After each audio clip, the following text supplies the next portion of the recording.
Friends, मैं Neeraj Kumar Neeraj channel में आपका स्वागत है।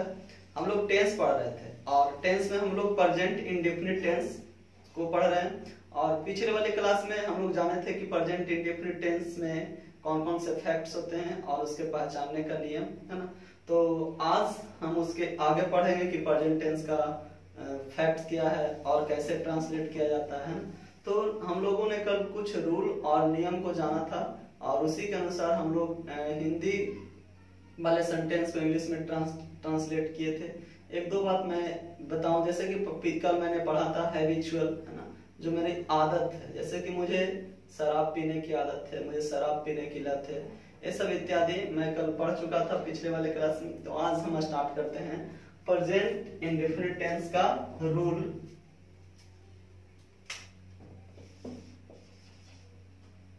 नेक्स्ट रूल है to show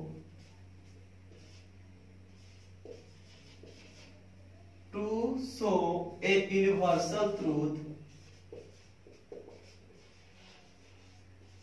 universal truth miss हो गया क्या कि जो प्रेजेंट इंडेफिनिट टेंस जो है यूनिवर्सल ट्रूथ को रिप्रेजेंट करता है। जैसे सूरज पूरब में उगता है ना, सूरज पूर्व में क्या करता है, उगता है और पश्चिम में डूबता है। ये इसका यूनिवर्सल ट्रूथ है कि सूरज जब भी उगेगा तो वो कहाँ, पूरब में ही उगेगा और पश्चिम में डूबेगा, है ना। और इसका एग्जांपल और भी हो सकते हैं, जैसे कि पृथ्वी सूरज के चारों ओर घूमते हैं। ये सब यूनिवर्सल ट्रूथ के अंतर्गत आते हैं। तो हमें यूनिवर्सल ट्रूथ जो जितने भी यूनिवर्सल ट्रूथ का जो सेंटेंस होगा वो हम प्रेजेंट इंडेफिनिट टेंस में उसे ट्रांसलेट करेंगे। एग्जाम्पल सूरज पूरब में उगता है, सूरज पूरब में उगता है।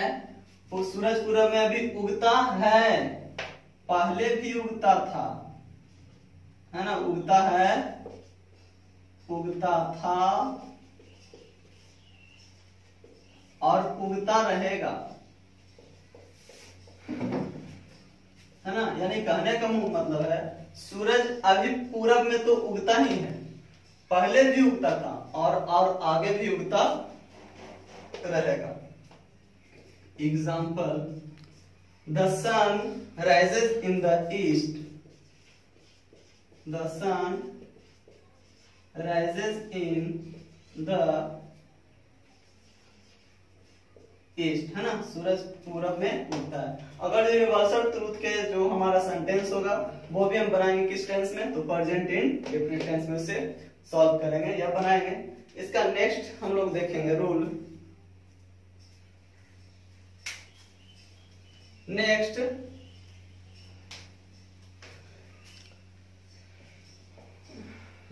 क्या है, to avoid the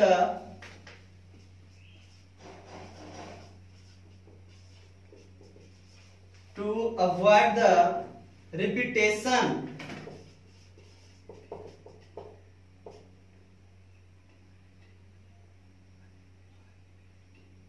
to avoid the repetition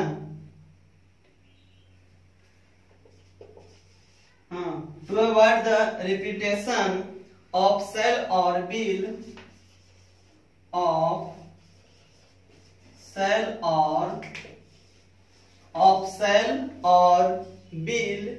in a conditional sentence, in a conditional sentence, है ना। बोला है कि to avoid the repetition of the shall और will in a conditional sentence। अगर जो कोई भी कंडीशनल सेंटेंस होगा उसे भी हम लोग प्रेजेंट इंडेफिनिट टेंस के अंतर्गत बनाएंगे, है ना। जैसे यदि फ्यूचर की दो घटना का जिक्र हो, मैं इसे हिंदी में भी लिखता हूं, यदि फ्यूचर की दो घटना का जिक्र हो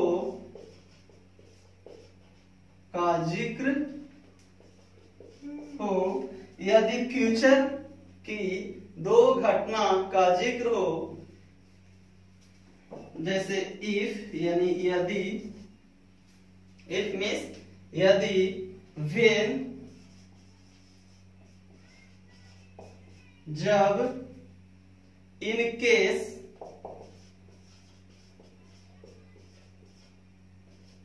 यदि, इन केस यदि, बिफोर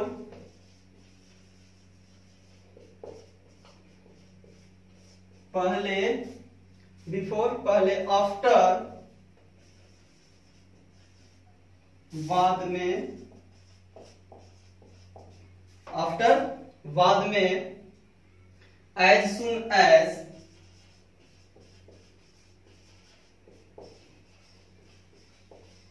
जो ही, एज सुन एज जो ही, as long as, as long as जब तक, एज लॉन्ग एज जब तक, से शुरू होने वाले, मैं ऊपर लिखता हूं इसे, से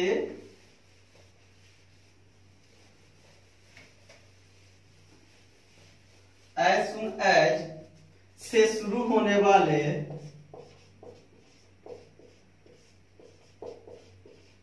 शुरू होने वाले क्लॉज, एज सुन एज से शुरू होने वाले क्लॉज सामान्यतः, सामान्यतः सिंपल प्रेजेंट टेंस,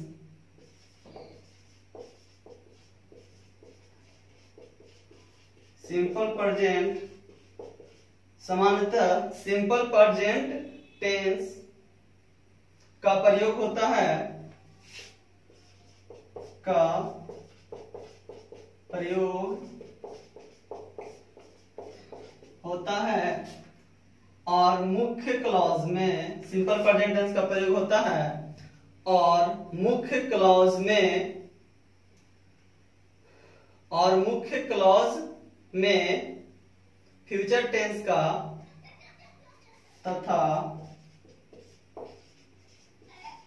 मुख्य क्लॉज में फ्यूचर टेंस का, बड़े आराम से समझिएगा, है ना। इसको, इसे फिर से बोलते हैं to avoid the repetition of the shall और विल इन कंडीशन और कंडीशनल सेंटेंस, है ना। हम लोग अगर जो कंडीशनल सेंटेंस में अगर जो रहेगा, यानी कहने का मतलब है अगर जो हमारा दो सेंटेंस है ना, दो सेंटेंस फ्यूचर की बात में, यानी फ्यूचर में दो सेंटेंस का जिक्र किया हुआ रहे, तो सबसे पहले पहला जो सेंटेंस जो होगा हमारा फ्यूचर इंडेफिनिट यानी कंडीशन वाले सेंटेंस होंगे, है ना। जैसे कि मैं बोल दूं यदि वह आएगा तो मैं उसे पीटूंगा, है ना। यदि मैं वहां जाऊंगा तो उसे देखूंगा, यदि मैं आगरा जाऊंगा तो लाल किला देखूंगा, यानी कंडीशनल, है ना। अगर जो मैं आगरा जाऊंगा तब लाल किला देखूंगा, ऐसे तो नहीं है, इसमें कोई कंडीशन है ना। यदि वह आएगी तो मैं उसे मिलूंगा, है ना। वह आएगी तब मैं क्या करूंगा, मिलूंगा, यानी कहीं ना कहीं पे एक कंडीशन है। और कंडीशनल सेंटेंस को हम लोग कैसे बनाते हैं, एग्जांपल देखिए, कंडीशनल सेंटेंस एग्जांपल, है ना। एग्जांपल, यदि वह आएगा तो मैं उसकी मदद करूंगा, यदि वह आएगा तो मैं उसकी मदद करूंगा,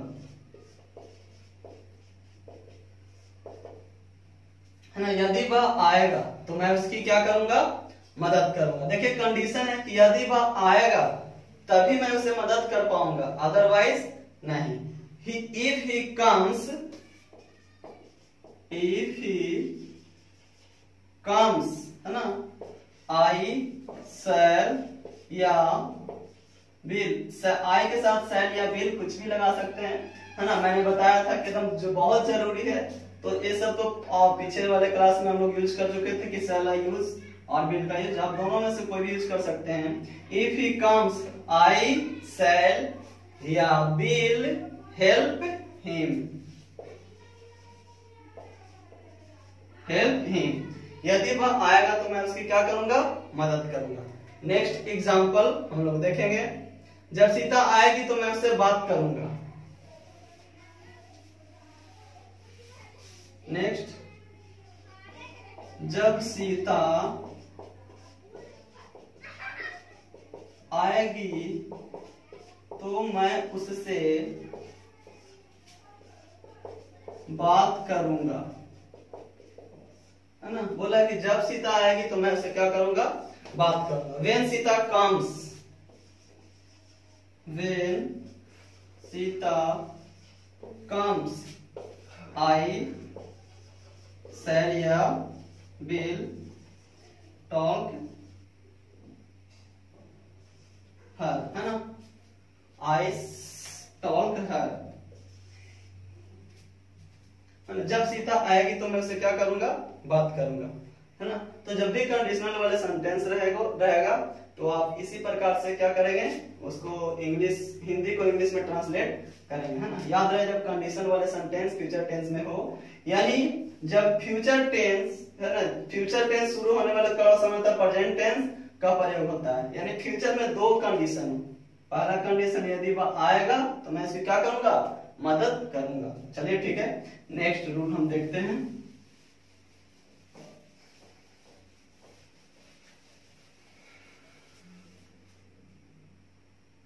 Present indefinite tense is used to,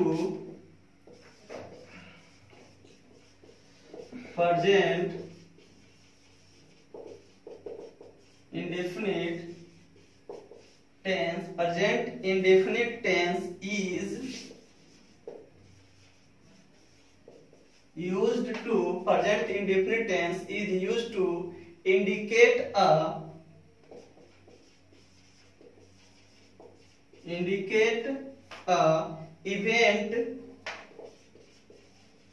indicate a event that is a part of plan, that is a part of event, that is a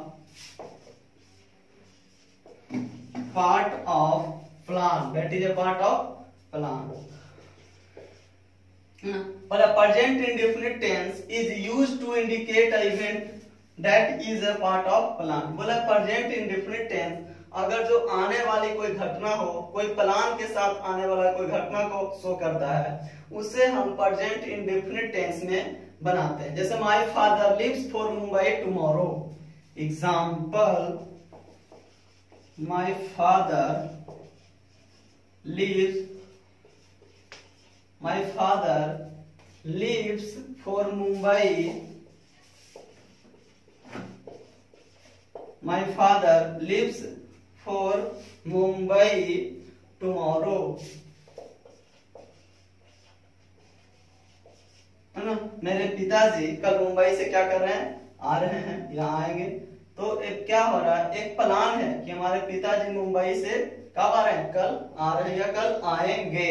मेरे पिताजी कल मुंबई से क्या करेंगे, आएंगे। एक प्लान के साथ है कि वो कल उनको आना ही आना है। चलिए नेक्स्ट एग्जांपल हम लोग देखेंगे। Next example, when does the school break up, when does the school break up, यानी स्कूल बंद कब होगी। स्कूल का जो बंद होने का होगा वो एक प्लान के अनुसार ही स्कूल वगैरह क्या होगा, बंद होगा। यानी स्कूल बंद कब होगी, स्कूल में छुट्टी कब होगी, है ना। नेक्स्ट हम लोग देखते हैं, the prime minister goes to London next week. Next example, the prime minister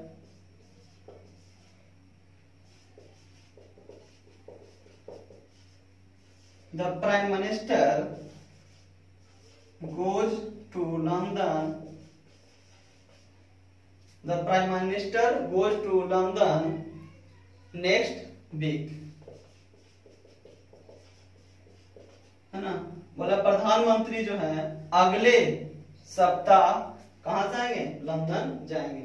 तो प्रधानमंत्री का एक प्लान है या प्लान रहेगा, जाने से पहले वो प्लान बनाए कि अगले अगले सप्ताह हम लोग कहाँ जाएंगे, तो लंदन की ओर जाएंगे। तो बोला present indefinite tense used indicate event, है ना, कोई घटना, और वो घटना कैसा हो, कोई पार्ट ऑफ प्लान, कोई प्लान का पार्ट हो। जब इस प्रकार से सेंटेंस रहेंगे तो हम लोग इस प्रकार से यूज करेंगे। चलिए नेक्स्ट हम लोग देखते हैं rule number next.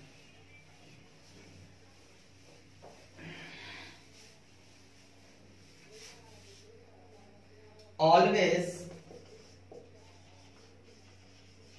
never, always, never, seldom, always, never, seldom, rarely, rarely,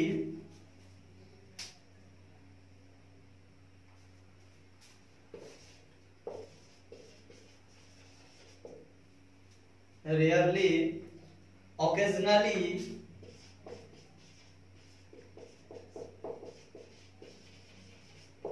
occasionally, often,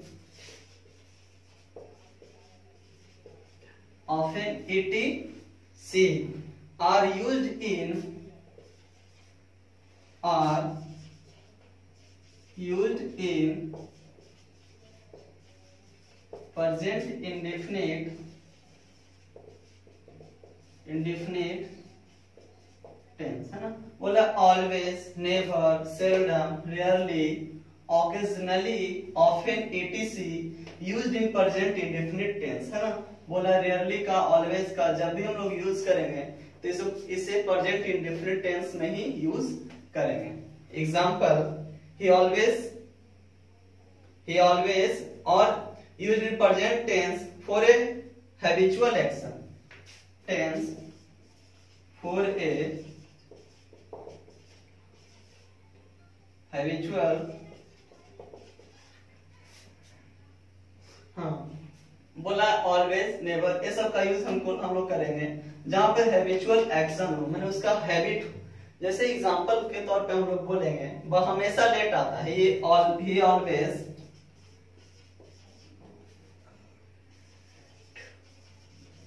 he always come late, है ना। he always come late, he always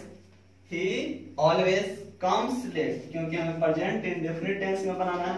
he always comes late, है ना, यानी कि वो हमेशा कैसा आता है, लेट आता है, वह हमेशा देरी से आता है, वह हमेशा रोते रहता है। यानी क्या है, जो अगर जो हम लोग प्रेजेंट इंडेफिनिट टेंस में ऑलवेज, नेवर ये सब का यूज करेंगे, है ना, तो इस स्थिति में हम लोग उसे प्रेजेंट इंडेफिनिट टेंस के अंतर्गत रखेंगे। थैंक यू, धन्यवाद। कल वाले वीडियो में हम लोग प्रेजेंट कंटिन्यूअस टेंस के बारे में जानेंगे, और वीडियो को लाइक और शेयर जरूर कीजिए।